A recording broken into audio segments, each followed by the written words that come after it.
తూర్పుగోదావరి జిల్లా నిడదవోలులో మంత్రి కందుల దుర్గేష్ పర్యటించారు. పట్టణంలోని చినకాశీ రేవును, డంపింగ్ యార్డ్, కూరగాయలు, చేపల మార్కెట్ను పరిశీలించి సిబ్బందికి సూచనలు చేశారు.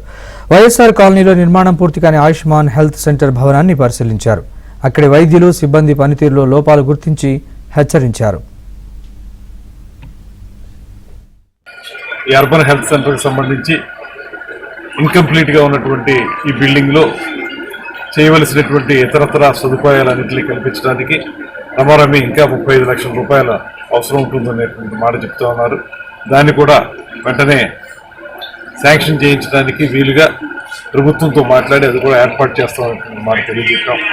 దాంతోపాటు హాస్పిటల్ని, గవర్నమెంట్ జనరల్ హాస్పిటల్ని సడన్ విజిట్ చేయడం జరిగింది. ఆ విజిట్లో కూడా కొన్ని ఇబ్బందులు కనపడ్డాయి.